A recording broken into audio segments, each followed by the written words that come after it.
formalized curiosity. It is a poking and prying with a purpose. We are coming with a purpose only by calling one of our distinguished guests among us. He's one of the important person in terms of working in solar research. I can say he established his own research lab in at GH Raizoni Institute of Engineering and Technology, and he's one of the I can say one of my good friend and a mentor, and I can say him bade bhaiya type because he is my big brother to me. Uh, so, Mr. Devesh Sarkar, sir, he's an assistant professor at GH Raizoni Institute of Engineering and Technology. He's a lifetime member at Indian Society for Technical Education, a solar researcher creating different types of techniques. He is having his own YouTube channel that is a Devesh Sarkar, and also working on different types of solar research and also telling the domain wise area. So let's start this podcast session so that we can get to know many things from Sir, his experience, his work, how what are the prospects of solar energy in India in the future. So, welcome to have you, sir, on this podcast session. First of all, thank you so much, Rajat, to give me this platform to share my views and to share my experience as well. Okay, so Rajat, if I talk about myself, first of all, if I talk about my educational journey, then my journey is start when I think about my goal. Okay, so when I think about my goal, then I found that in what area I have to do. Okay, so that time I choose the branch of my branch is electrical engineering. So in that electric engineering, when I come, so that I think where I do my work. So I found my area. So that time I found that my area is in solar. Okay, so I start my journey from solar photovoltaic from that engineering time. Okay, so in that 4 years, I work a lot and I study a lot about solar. And my project is also based on solar in engineering. After engineering, I gone to Hyderabad ACE Academy 1 year. Okay, so I have done my 1 year course in ACE Academy Hyderabad, and after that, so I have 1 year experience of solar power plant, 5 megawatt solar power plant at Varora. And after that, I have done my MTech. And in MTech, I have done my project in solar based only. And after that, I have done many projects and many things regarding this solar photovoltaic. Okay, so इसके बाद मैंने means उस college में जहाँ पे मैंने अपना MTech किया, तो वहां के जो प्रोफेसर्स लोग हैं, उन्होंने मेरा वर्क देखा और उन्होंने ये देखा कि इससे सोलार पे काफी नॉलेज है. मैंने उनके काफी सारे प्रोजेक्ट्स हैंडल किया है एंड काफी मैंने वर्क किया है. तो उन वर्क को देखते हुए उन्होंने मुझे एक अपॉर्चुनिटी दी कि आप हमारे इस कॉलेज में आकर हमारे लिए कुछ करो. तो फिर मैंने उनके लिए कुछ किया, तो उन्होंने मुझे एज असिस्टेंट प्रोफेसर वहां पर रिक्रूट किया. After recruiting as assistant professor, मैंने वहां पर अपना एक्सपीरियंस शेयर किया जो कि मुझे सोलर पावर प्लांट से मिला था. सोलर पावर प्लांट में मैंने लगभग 22,000 पैनल्स को हैंडल किया as a engineer, as a site incharge, as a maintenance incharge. इस एक्सपीरियंस को जो है वो मैंने गवर्न करने के बाद में इसे मैंने उस इंस्टीट्यूट में यूज किया. स्टूडेंट्स, एक बात याद रखो आप सब कि हमेशा थ्योरेटिकल नॉलेज ही सब कुछ नहीं होता, प्रैक्टिकल नॉलेज का बहुत बड़ा रोल होता है. तो मैंने अपने इंडस्ट्रियल एक्सपीरियंस को अपने इंस्टीट्यूशन एक्सपीरियंस में ऐड किया और इसका मुझे बहुत ज्यादा बेनिफिट भी मिला. मैंने इसके थ्रू सोलर लैबोरेटरी फॉर्म किया, स्टैब्लिश किया सोलर लैबोरेटरी. स्टूडेंट्स, बहुत कम कॉलेजेस होते हैं जहाँ पे इस तरह के इनोवेटिव लैबोरेटरी होते हैं. So even I'm acknowledging the same thing, and even when I saw your laboratory, which is I can say one of the furnished in terms of everything. So it's a great and congratulations, sir, that you have set up this. And even thank you, Rajat. So sir, what are the current research topics you are involved in? in terms of solar? I have done so many projects, but if you ask me regarding some research topic and my research area, then मैं बोलना चाहूंगा कि फिलहाल मैं जो work कर रहा हूँ वो है MPPT टेक्निक पे, maximum power point tracking technique. उसी के साथ कंट्रोलर्स पे वर्क कर रहा हूँ एंड उसी के साथ मैं जो है वो इफिशियंसी पे वर्क कर रहा हूँ. क्योंकि रिन्यूएबल जो होता है वो रिन्यूएबल हम आज के डेट में जो है वो 100% यूज इसलिए नहीं कर पाते क्योंकि उसकी इफिशियंसी कम होती है और स्टोरेज एरिया जो है वो लिमिटेड होता है. इस वजह से हम रिन्यूएबल को 100% यूज नहीं कर सकते, इसीलिए उस पर वर्क शुरू है. तो ये जो वर्क है 3 कैटेगरीज है: maximum power point tracking technique and controllers and efficiency based. तो इस पे मेरा रिसर्च एरिया शुरू है अभी, मतलब work is going on. Please, as per your knowledge, and the whole system right now is revolutionizing the renewable energy and the working system. मतलब आप क्या सोचते हैं कि what do you think about the solar revolution in India? And second question is means related to it that कि जो आपने solar lab setup की तो उसके बारे में थोड़ा बताइए कि कैसे किया, क्या क्या इक्विपमेंट थे, या थोड़ा brief description अगर आप बता सके थोड़ा. ठीक. रजत, मुझे बहुत खुशी होगी कि अगर मैंने अपना एक्सपीरियंस शेयर किया तो मैं जरूर अपना एक्सपीरियंस शेयर करना चाहूंगा आपके साथ, आप सभी के लोगों के साथ. तो सबसे पहले जो क्वेश्चन वो कवर करता हूं मैं कि रेवोल्यूशन ऑफ इंडिया. तो as per my point of view solar revolution of India. So as per my point of view regarding solar revolution of India, आप सभी को पता होगा एक बात कि गवर्नमेंट ने एक टारगेट सेट किया था 20 गीगावाट का. ठीक है, 20 gigawatt target is set by government by 2022. सबसे पहले गवर्नमेंट ने 20 गीगावाट का जो है टारगेट सेट किया 2022 में, जो कि हमारे 4 साल पहले ही ये टारगेट जो है हमने कवर कर लिया. उसके बाद 2015 में जो है हमने न्यू टारगेट सेट किया जो कि 100 गीगावाट का था, जिसमें से 40 गीगावाट सिर्फ हमारे सोलर रूफटॉप का है.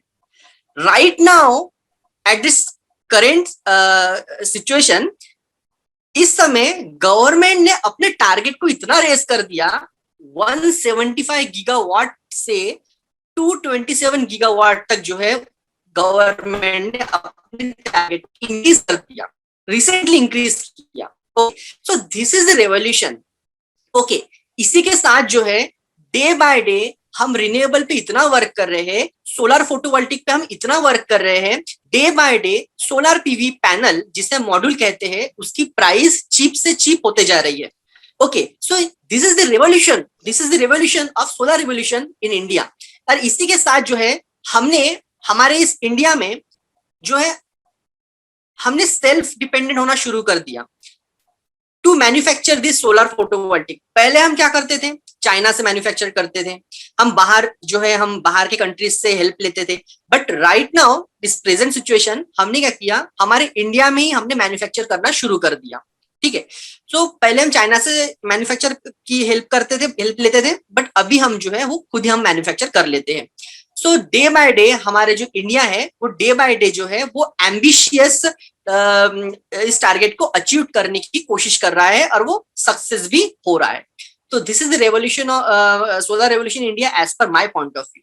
So there are many companies which are there. तो मतलब अभी जो स्टार्टिंग है उस फेज में आपको किस तरीके से लगता है कि जो चीजें होने वाली हैं लाइक इन सोलर रेवोल्यूशन, मतलब अभी हम लोग को कोल एंड फॉसिल फ्यूल्स का जो मतलब यूजेस हो रहा है उसमें तो डेवलप मतलब उससे तो काफी ज्यादा इसमें यूज होगा.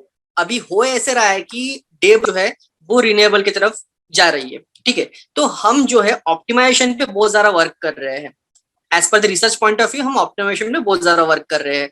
एग्जांपल मान लो कि इलेक्ट्रिक व्हीकल के ऊपर, तो इलेक्ट्रिक व्हीकल मान लो आज के डेट में जो है इलेक्ट्रिक व्हीकल एडवांस पे एडवांस होते जा रहे हैं. उस तरह से ऑप्टिमाइजेशन टेक्निक पे हम बहुत ज्यादा वर्क कर रहे हैं, कंट्रोल टेक्निक पे वर्क कर रहे हैं. क्योंकि एक्चुअली हो ऐसे रहा है कि हम चाहे तो हम पूरे हमारे कंट्री को जो है सोलर फोटोवोल्टिक बेस बना सकते हैं. बट प्रॉब्लम कहां पर है, स्टोरेज कैपेसिटी पे.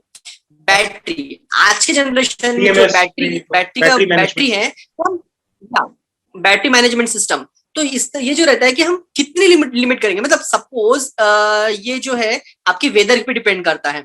सपोज एक ऐसा टाइम है कि 1 to 2 months तक जो है वो धूप आ ही नहीं रही, आपके पास रेडिएशन आपको मिल ही नहीं रहा, तो आप जनरेशन कैसे करोगे? ओके, तो आप जनरेशन कैसे करोगे, स्टोरेज कहां से करोगे? तो इस पे वर्क शुरू है, और इस पे बहुत ज्यादा वर्क शुरू है। एक ऐसा टाइम है, I give the surety that एक ऐसा टाइम आएगा कि जो है हम इस पे भी जो है कंट्रोल कर लेंगे। ऑप्टिमाइजेशन पे बहुत ज्यादा वर्क शुरू है, तो एक ऐसा टाइम आएगा कि 100% जो है हम टोटली इस रिन्यूएबल का यूज करेंगे हमारे डे टू डे लाइफ में, क्योंकि हम उस बैटरी मैनेजमेंट सिस्टम पे वर्क कर रहे हैं जो आज के ड्यूरेशन में 7 days 8 days इस तरह से होता है। एक समय ऐसा आएगा कि हम इतना ज्यादा कंट्रोल कर लेंगे कि हम 1 month 2 month का भी हम जो है एनर्जी स्टोर कर पाएंगे। उस समय जो है हमें इसकी जरूरत नहीं पड़ेगी, कोल्स फॉसिल फ्यूल की जरूरत नहीं पड़ेगी हमें उस समय। मैं जिस इंस्टीट्यूशन में हूँ अभी राइट नाउ, तो वहां पर पूरे विदर्भ में, नागपुर विदर्भ में जो है हमारे उस इंस्टीट्यूट में 172.5 किलोवाट का सोलर प्लांट है at the roof of our building. Okay, 172.5 kilowatt means nearly about 650 panels है हमारे पास जिससे हम जनरेशन करते हैं। ओके, एंड जो है हम लगभग मंथ के कंप्लीट होते होते हम 5000 यूनिट का जनरेशन कर लेते हैं। तो इस सोलर प्लांट को ध्यान में रखते हुए मैंने एक लेबोरेटरी फॉर्म किया मेरे इलेक्ट्रिकल डिपार्टमेंट में, क्योंकि मैंने ऑलरेडी मैं जो है मेरे पास 1 साल का एक्सपीरियंस था सोलर प्लांट का। तो उस एक्सपीरियंस का यूज करते हुए मैंने इस इंस्टीट्यूट में भी मैंने वर्क किया उस प्लांट के ऊपर। वर्क करने के बाद में उसको ध्यान में रखते हुए, स्टूडेंट्स के इंटरेस्ट को ध्यान में रखते हुए मैंने उस लेबोरेटरी को फॉर्म किया। कुछ स्टूडेंट आए थे मेरे पास में, उन स्टूडेंट लोगों ने मुझसे कहा कि सर हमें प्रोजेक्ट बनाने हैं, हमें प्रोजेक्ट्स करने हैं, तो हम क्या करें? तो उस समय उनको लगता था कि सोलर के ऊपर में कोई वर्क करना मीन सोलर पैनल लाया, वायर लगा दिया और जनरेशन हो गया। This is not the project. इसे हम प्रोजेक्ट नहीं बोलेंगे। हम प्रोजेक्ट किसे बोलेंगे? हमने क्या किया, हमने क्या उसकी इफिशियंसी कम की, क्या हमने कोई एल्गोरिथम को क्रैक किया, हमने ऐसा क्या किया, क्या डिफरेंट किया जिससे हम उससे बोले कि ये इट इज ए प्रोजेक्ट। ये प्रोजेक्ट नहीं होता कि पैनल ले लिया आपने, 2 वायर लगा दिया, बैटरी से कनेक्ट कर दिया। This is not a project, this is act as a mini project. Okay, बस आपने असेंबलिंग, बस उसका असेंबली कर दिया। ओके, तो मैंने उन स्टूडेंट्स लोगों को प्लेटफॉर्म दिया, मैंने उस लैब को फॉर्म किया। मैंने जो है लैब के अंदर उस रूफ से सप्लाई लाया है, मींस जो रूफ के ऊपर मैंने पैनल सेटअप किया है उस रूफ से मैंने जो है उस सप्लाई को अपने लैब के अंदर लाया है। लैब के अंदर लाकर मैंने वहां पर इन्वर्टर बनाया। इन्वर्टर बनाने के बाद में मैंने वहां पर रिसर्च किया, मैंने वहां पे एमपीपीटी टेक्निक पे काम किया उस लैब के अंदर, और स्लोली काफी सारे मैनुअल्स बनाए, सोलर लैब मैनुअल्स बनाए, काफी सारे किट फॉर्म किए, और किट फॉर्म करने के बाद में मैंने स्लोली करके उस पर डिजाइनिंग शुरू की और एक लैब फॉर्म किया। लैब के लिए सबसे इंपॉर्टेंट होता है स्टूडेंट्स का जो है पार्टिसिपेशन उस लैब में। तो मैंने स्टूडेंट्स को अवेयर करने के लिए आईआईटी बॉम्बे के साथ में काफी सारे वर्कशॉप किए हैं। आईआईटी बॉम्बे के साथ में मैंने पिछले साल और कंटिन्यू फ्रॉम 2 years मैं उनके साथ एक वर्क कर रहा हूँ एनर्जी स्वराज फाउंडेशन पे। एनर्जी स्वराज फाउंडेशन एक संस्था है उनकी, आईआईटी बॉम्बे की, तो मैं उनके साथ में या so it is huge. And उन्होंने गिनीज वर्ल्ड रिकॉर्ड भी बनाया था, हर साल बनाते हैं वो लोग, तो काफी अच्छा प्लेटफॉर्म है वो। तो उसके थ्रू भी बच्चों में काफी इंटरेस्ट आया है, और जिसकी वजह से मैंने लैब फॉर्म किया। लैब में जो है काफी सारे किट्स मैंने बनाए, उसमें इन्वर्टर मैंने बनाना पड़ा, क्योंकि सोलर फोटोवोल्टिक क्या करता है कि डीसी टू एसी करता है, एंड डीसी टू एसी करना है उसे, उसके लिए मुझे इन्वर्टर बनाना था। इन्वर्टर बनाने के लिए मुझे काफी टाइम लगा, क्योंकि it is not a small thing that inverter to make that inverter.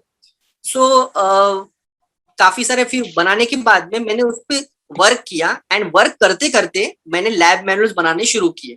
एक ऐसा टाइम आया कि मैंने उस लैब मैनुअल को फॉर्म कर दिया हर एक एक्सपेरिमेंट को सेटअप करके, और उसी पे मैंने काफी सारे वीडियोस बनाए जो कि स्टूडेंट के इंटरेस्ट को और बढ़ाता है। तो इस तरह से मैं हर साल बच्चों के लिए उस लैब में जो है वर्कशॉप्स कंडक्ट कराता हूँ, और आईआईटी बॉम्बे के साथ में वर्कशॉप्स कंडक्ट कराता हूँ, और लैब में काफी सारे एक्सपेरिमेंट बच्चों को वर्चुअली कराता हूँ। और इसके वीडियोस जो है ऑलरेडी यूट्यूब में अवेलेबल है। तो एक बार तो यूट्यूब का आप मैं प्लेटफॉर्म आपके बता दीजिए सर, जहाँ पे मतलब आपके जो या भी श्योर आपका अपना प्लेटफॉर्म है, या देवेश सर का, या फिर अलग से आप लोगों का मतलब कॉलेज का प्लेटफॉर्म? नहीं नहीं, ये मेरे खुद का प्लेटफॉर्म है। मेरे चैनल का नाम है 10 एजुकेशनल नॉलेज हब। तो मैं आपके जो है डिस्क्रिप्शन पे आप भेज दीजिएगा मेरी लिंक, या तो तो सर स्टूडेंट्स के सारे रेफर कर सर का पाएंगे। जो यूट्यूब चैनल है, we'll provide the link in our description, so that any student who just want to visit or just want to go through it, and what kind of development or what kind of research sir is doing, so you can visit it and even you can ask the questions from sir. तो sir मतलब हम लोग आगे देख सकते हैं कि काफी कुछ डेवलपमेंट आगे हो सकेगी इन टर्म्स बिल्कुल ऑफ बिल्कुल। सोलर में, लाइक माइक्रोग्रिड या या तो। श्योर। और मैं हर एक जो जो भी मुझसे क्वेश्चन पूछे जाएंगे मैं उसका आंसर देने को एकदम रेडी हूँ। और कब कोई भी मुझसे कभी भी कम्युनिकेट कर सकता है आपके मीडियम के थ्रू, आपके चैनल के मीडियम के थ्रू कोई भी मुझसे कम्युनिकेट कर सकता है। Okay. So, sir, what do you think that regarding the solar, means the solar reduce usage of the fossil fuel in the electricity generation in the coming future? Fossil fuel की जो uses कम हो रहे हैं as per my point of view, ये एक समय ऐसा आएगा कि हम 100% जो है रिन्यूएबल का यूज कर पाएंगे। क्योंकि हो ऐसे रहा है कि फॉसिल फ्यूल की अभी हमें जरूरत है, क्योंकि हमारी बैटरी मैनेजमेंट सिस्टम उतनी स्ट्रांग नहीं है आज के डेट में। बट जैसे कि पेट्रोल पंप की बात करते हैं, पेट्रोल पंप में क्या होता है कि आजकल जो है आप देखे होंगे, आप सभी देख रहे होंगे कि इलेक्ट्रिक व्हीकल काफी यूज हो रहे हैं। ओके, सो पेट्रोल पंप्स भी उसके लिए अलग से जो है उसके अलग से जो है पेट्रोल पंप्स बन रहे हैं, मतलब पेट्रोल नहीं, उसके अलग से उसके लिए स्टेशंस बन रहे हैं, Yes. चार्जिंग स्टेशंस बन रहे हैं। ओके, तो इस तरह से जो है स्लोली स्लोली करके जो है ये सारे पेट्रोल पंप जो है वो रिप्लेस हो जाएंगे आपके चार्जिंग स्टेशन के साथ। तो इस तरह से हम जो है वो फॉसिल फ्यूल को रिड्यूस कर रहे हैं, उसकी यूजेस को रिड्यूस करते रहेंगे। इसी के साथ जो है ऑप्टिमाइजेशन, हम ऑप्टिमाइजेशन पे वर्क कर रहे हैं। ऑप्टिमाइजेशन मतलब हम चीजों को और ज्यादा ऑप्टिमाइज कर रहे हैं, अच्छे कर रहे हैं, टेक्नोलॉजी को ऑप्टिमाइज कर रहे हैं। हम बैटरी मैनेजमेंट सिस्टम को भी ऑप्टिमाइज कर रहे हैं, हम मैक्सिमम पावर पॉइंट ट्रैकिंग को भी ऑप्टिमाइज कर रहे हैं, हम इफिशियंसी को भी ऑप्टिमाइज करने की कोशिश कर रहे हैं। हम जैसे जैसे आज के डेट में इफिशियंसी को ऑप्टिमाइज कर रहे हैं, उसी तरह से day by day solar photovoltaic की जो कॉस्टिंग है वो डे बाय डे चीपर से चीपर होते जा रही है। इसका रिजल्ट ये है कि आज हमारे इंडिया में हम सोलर फोटोवोल्टिक को मैन्युफैक्चर कर पा रहे हैं, उसके सेल्स को भी मैन्युफैक्चर कर पा रहे हैं। मैं आप लोगों को बता दूं कि सोलर फोटोवोल्टिक को मैन्युफैक्चर करना इतना आसान नहीं है। उसके लिए इग्नोड बनाने पड़ते हैं, बहुत सारे जो है वर्कशॉप्स बनाने पड़ते हैं, उसमें काफी एक्सपीरियंस चाहिए होता है। एक इग्नोड बनाने पड़ते हैं, इग्नोड को कट करना पड़ता है, सिलिकॉन को नरिश करना पड़ता है, उसकी प्रॉपर मैन्युफैक्चरिंग होती है पूरी बायो प्रोसेस के साथ। तो ये हमारे इंडिया में शुरू हो चुका है, विक्रम सोलार ने इसका शुरू करना स्टार्ट किया है। हमारे इंडिया में एक विक्रम सोलार करके कंपनी है जिसने सबसे पहले इनिशिएटिव लिया है इसका, उस पर काफी सारा वर्क शुरू है इसके ऊपर। तो एक समेशन देता हूं मैं इस बातों का कि ऑप्टिमाइजेशन पे हम वर्क कर रहे हैं। जिस दिन ये वर्क कंप्लीट होगा, मींस बैटरी मैनेजमेंट सिस्टम हमारी स्ट्रांग होगी, उस समय हम कॉन्फिडेंटली हम सोलर पे, हम रिन्यूएबल पे भरोसा कर सकते हैं। इसके अलावा एक और चीज मैं बोलना चाहता हूँ कि सोलर फोटोवोल्टिक ही नहीं होता, इसके अलावा हमारे पास विंड भी होता है, इसके अलावा हमारे पास टाइडल एनर्जी भी है, वेव एनर्जी भी है, बायोमास भी है, हाइड्रो भी है। इस तरह से हमारे पास काफी सारे रिन्यूएबल सोर्सेस है। बट इसमें से हम सबसे ज्यादा जिसका यूज करते हैं वो है हमारा सोलर फोटोवोल्टिक, क्योंकि ये हमारे पास ऑल टाइम अवेलेबल होता है। बट एट इवनिंग टाइम क्या होता है कि हमारे पास में सन की रेडिएशन नहीं पहुंच पाती, जिसकी वजह से उस समय हमारे विंड बहुत अच्छा रोल वहां पे देता है। बट जब तक हम इसे ठीक से स्टोर नहीं कर पाएंगे तब तक हम पूरी तरह से डिपेंड नहीं रह सकते, क्योंकि कहीं ना कहीं चार्जिंग खत्म होगी, इलेक्ट्रिक व्हीकल चलेंगे तो उनकी चार्जिंग खत्म होगी, चार्जिंग के लिए चार्जिंग स्टेशन चाहिए होगा, चार्जिंग स्टेशन को जो है स्टोरेज कैपेसिटी चाहिए होगी, एंड स्टोरेज कैपेसिटी को जो है वो सन की रेडिएशन चाहिए होगी। तो सन की रेडिएशन हमेशा अवेलेबल नहीं हो सकती, ओके, तो इसके लिए हमें ये चाहिए कि हम उसे कहाँ पे कलेक्ट करें. सर, ये तो आपने मतलब थोड़ा इस चीज पे फोकस किया. नाउ इट कम्स टू कि जैसे मान लीजिए अब स्टूडेंट्स हैं वो रिसर्च करना चाहते हैं सोलर पे, and now it is a trending topic I can say in terms of research.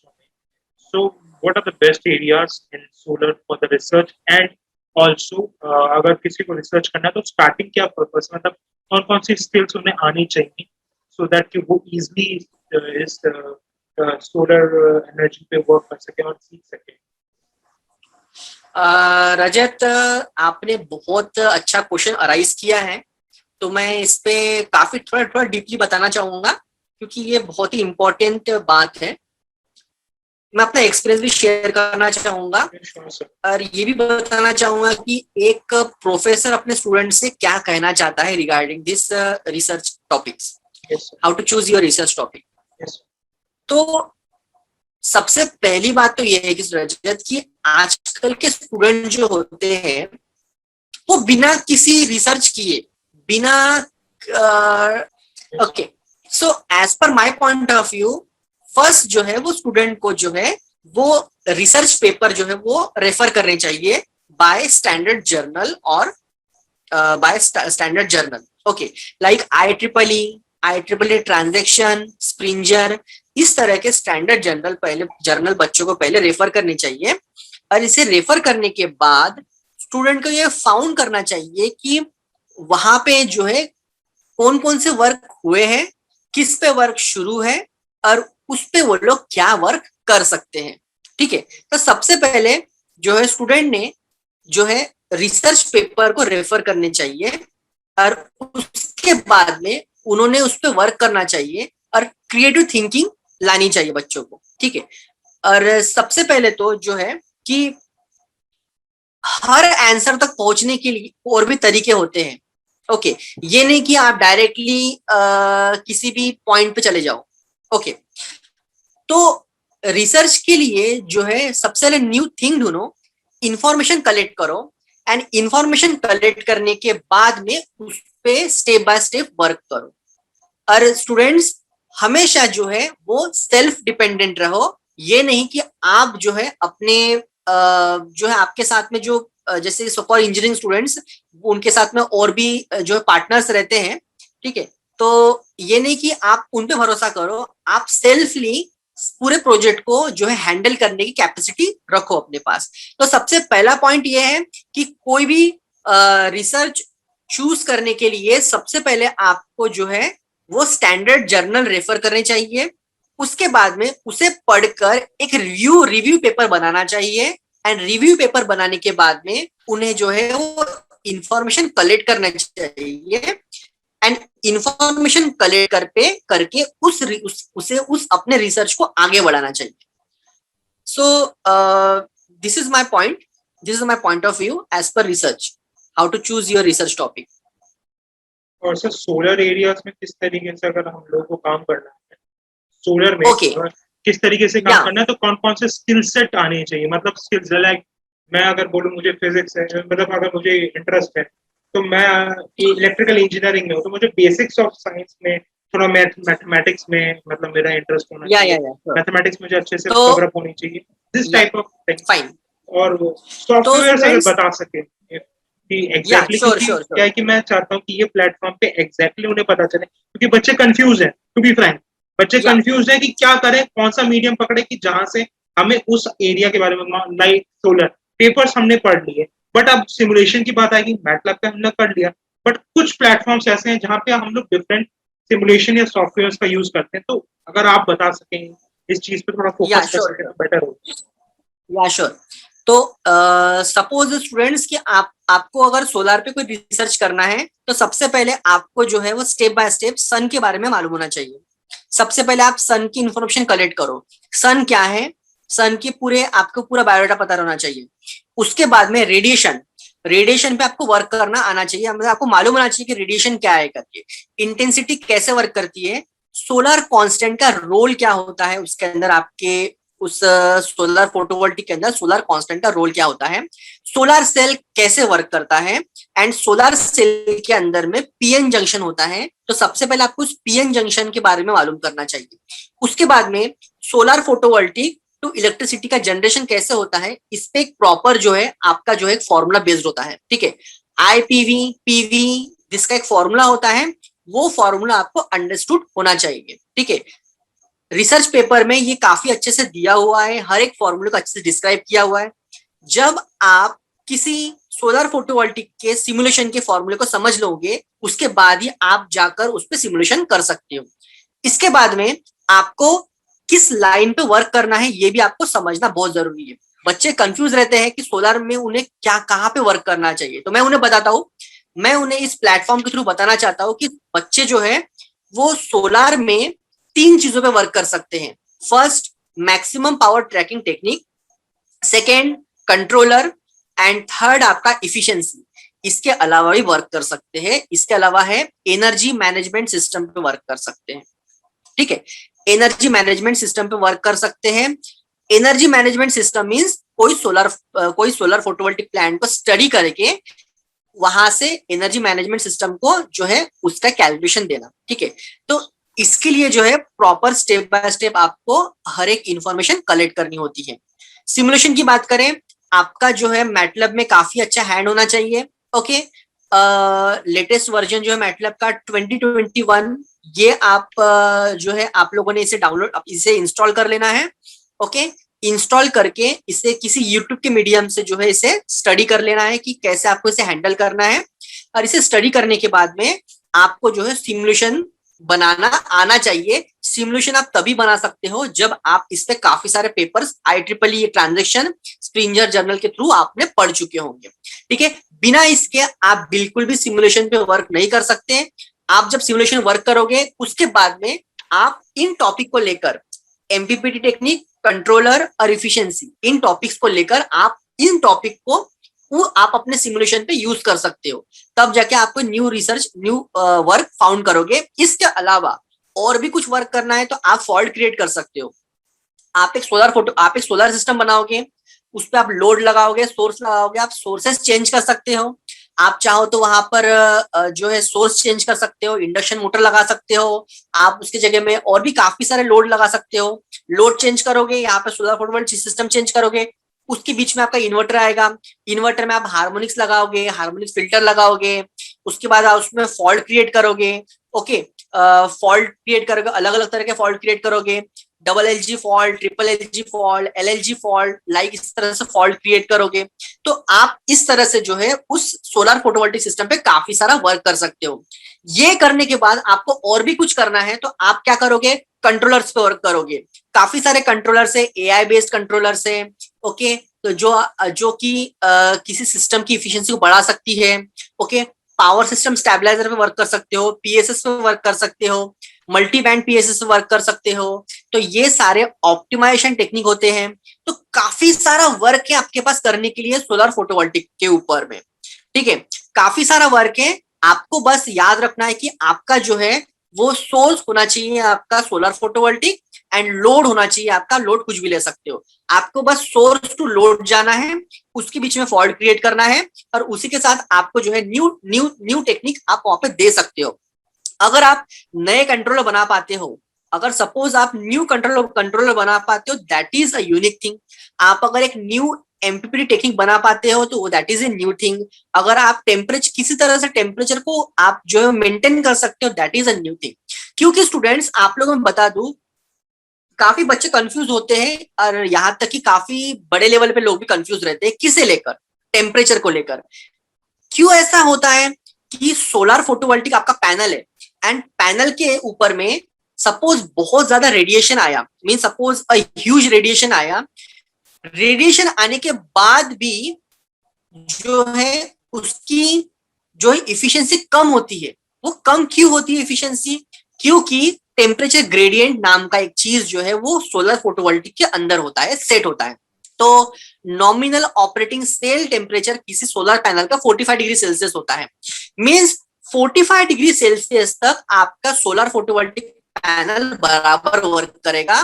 अगर उसको अंदर में अगर आपको रेंज में अगर आपका रेडिएशन आता है सन का, तो वो प्रॉपरली आपका इफिशियंसी से वर्क करेगा। बट 45 डिग्री से अगर 1 डिग्री भी अगर वो बढ़ता है, 1 डिग्री भी अगर रेज होता है, तो वो करीबन 0.56% से आपका पावर जो है डिग्रेड होगा। वो 0.5% से आपका पावर जो डिग्रेड होगा, that is the efficiency loss, और जिसकी वजह से इफिशियंसी हमारी कम होती है।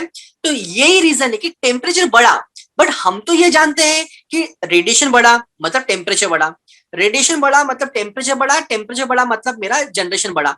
ऐसा नहीं होता, रेडिएशन बढ़ा तो जनरेशन होता है, पर टेम्परेचर अगर आपका बढ़ता है तो आपका जनरेशन जो है वो कम होता है, वो और ज्यादा कम होता है। तो ये काफी सारे चीजें हैं जिस पर हम वर्क कर सकते हैं। आप अगर इस पे वर्क करते हो तो आप काम कर रहे हो इफिशियंसी के ऊपर। अगर आप किसी तरह से कंट्रोल कर पाते हो टेक्निक्स को, टेक्नोलॉजी कंट्रोल पर कर पाते हो by the use of power system stabiliser system के थ्रू, तो दैट इज द कंट्रोलर। अगर आप कोई maximum power point tracking technique जिस पे आप वर्क कर पाते हो, तो that is a new thing. Maximum power point tracking में भी 2-3 टाइप होते हैं। एक होता है आपका पर्टर्ब एंड ऑब्जर्वर टेक्निक, एक होता है आपका इंक्रीमेंटल एंड कंडक्टेंस टेक्निक। तो इस पे भी आप चाहो तो काफी सारा वर्क कर सकते हो। बहुत कुछ है करने के लिए, बस हमें जो है वो हमारा गोल डिसाइड करना है कि हमें किस लाइन को लेके आगे बढ़ना है और हमें इस पे वर्क करना है। It's pretty awesome, sir, that you have explained everything. Means the basics that आपने basics से सब कुछ बताया कि किस तरीके से कौन कौन से टॉपिक्स पे किस तरीके से कैसे ऑप्टिमाइजेशन हो या फिर जनरेशन हो या वर्किंग प्रोसेस जो हम लोगों का पूरा है उस पे आपने डिस्कस किया।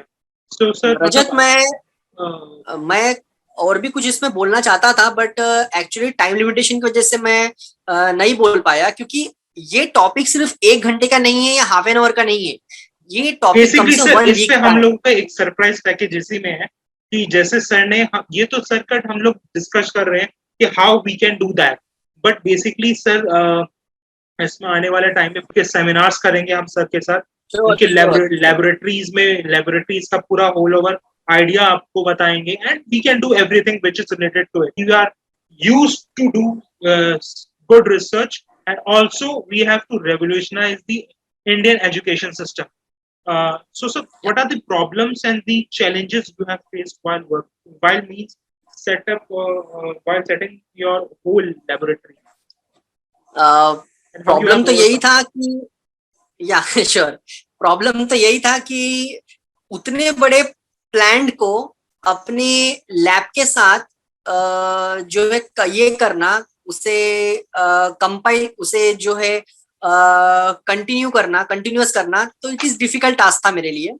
तो इसके लिए मुझे 1 ईयर लगा। ठीक है, तो इस 1 ईयर में मैंने जो है उस मेरे पावर प्लांट को मैंने अपने सोलर लैबोरेटरी के साथ मर्ज कर दिया। काफी टाइम लगा, और मुझे इसकी टेक्नोलॉजी समझने के लिए भी थोड़ा सा टाइम लगा, क्योंकि मैं अकेला ही था जिसे ये सारी चीजें आती थी। तो इसके लिए it is a very big task for me, because I made some visual diagram of solar photovoltaic. उतने बड़े पावर प्लांट का मैंने विजुअल डायग्राम बनाया। ठीक है, मीन्स हर एक एंगल को समझा, उसके टिल्टिंग एंगल से लेकर, उसके रेडिएशन से लेकर, उसके जो है प्रॉपर असेंबलिंग से लेकर, सब सारी चीजों मैंने स्टडी किया। तो एक बिग टास्क था। ये सारी चीजें होने के बाद वो हाइब्रिड सिस्टम फॉर्म करने वाला हूँ, जो कि That's सोलर great. फोटोवोल्टिक के साथ विंड का होगा। Awesome, sir. तो ये हो So, जाएगा विद इन, yeah, कोटेशन दे दिया है मैंने, हो जाएगा your with in work year. तो मतलब हम लोग भी जानते हैं, पर्सनली मैं आपको जानता हूँ 2-3 साल से, तो मतलब it's like extraordinary thing for us जो आप कर रहे हैं। Sir thank basically you. अगर जैसे सोलर मतलब आपकी solar laboratory is pretty awesome sir that you have discussed everything means your research current research trend topics and also regarding the solar lab settlement and then Indian revolution system, and also you have also explained about the best areas for the student in terms of doing research in solar, and which is a very great thing that you have explained. Please watch this whole video whenever we will upload it, because this is I can say मतलब आपको जो 10-12 courses की videos में मिलेगा, वो आपको इस video में पूरा मिल जाएगा। सर के साथ आपको जो डिस्कशन करनी है, आप सारी जो प्रोफाइल लिंक्स हैं और जो कॉन्टैक्ट लिंक्स हैं वो हम सर के प्रोवाइड कर देंगे अपने डिस्क्रिप्शन में, सो दैट आप डायरेक्टली सर से कॉन्टैक्ट कर सकते हैं। Even we are providing the YouTube channel link of sir, so that you can directly visit his YouTube channel and also get to know that अभी currently sir क्या काम कर रहे हैं, किन टॉपिक्स पे कर रहे हैं, प्रीवियसली किस पे काम कर चुके हैं, और आप थोड़ा ज्ञान ले सकते हैं। एंटरप्रेन्योर्स हैं, I can say they are the education pillars, and हमें उन्हें आगे बढ़ाना है। ये प्लेटफॉर्म है, हम क्रिएट करेंगे, रेवोल्यूशनराइज करेंगे इंडियन एजुकेशन को, and we just want that कि इन तरीके सर जैसे जेम्स जो हैं हम लोग और प्रोड्यूस कर सके through our podcast sessions. So please like, share and comment our video.